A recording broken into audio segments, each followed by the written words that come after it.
Hi guys, 30 days 30 bracelet making challenge இன்னைக்கு டே வந்து 20. இன்னைக்கு என்னன்னா டபுள் லேயர் bracelet தான் மேக் பண்ண போறோம். அதுக்கு நான் ஃபர்ஸ்ட் 0.8 mm எலாஸ்டிக் வயர் எடுத்து அதை வந்து ரெண்டு நூலா வந்து கனெக்ட் ஆகுற மாதிரி எடுத்துக்கோங்க. நெக்ஸ்ட் ஒரு ஒயிட் கலர் கிராக்கிள் பீட்ஸ் போட்டு அதை வந்து சென்டர் நூலோட சென்டர்ல வந்து போட்டு எடுத்துக்கோங்க.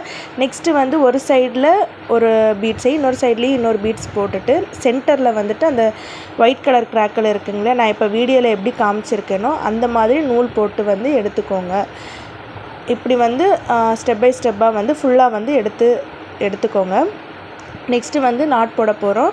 ஃபஸ்ட்டு ஒரு பீட்ஸ் போட்டிருந்தால அதுக்குள்ளே வந்து நூல் போட்டுட்டு ஃபஸ்ட்டு ஒரு ட்விஸ்ட்டு, அப்புறம் டபுள் ட்விஸ்ட்டு, அப்புறம் ஒரு ட்விஸ்ட்டு போட்டு நல்லா இறுக்கமாக நாட் போட்டு எடுத்துக்கோங்க. பிரேஸ்லெட் வந்து ரெடி ஆயிடுச்சு. உங்களுக்கு இந்த பிரேஸ்லெட் பிடிச்சிருக்கா பிடிக்கலையான்னு சொல்லிட்டு கமெண்ட் பண்ணுங்கள். இந்த மாதிரி பிரேஸ்லெட்லாம் பார்க்கணும் அப்படின்னா கண்டிப்பாக நம்ம பேஜை ஃபாலோ பண்ணிக்கோங்க. இந்த வீடியோ பிடிச்சிருந்தா like and subscribe. Thank you for வாட்சிங். Bye guys.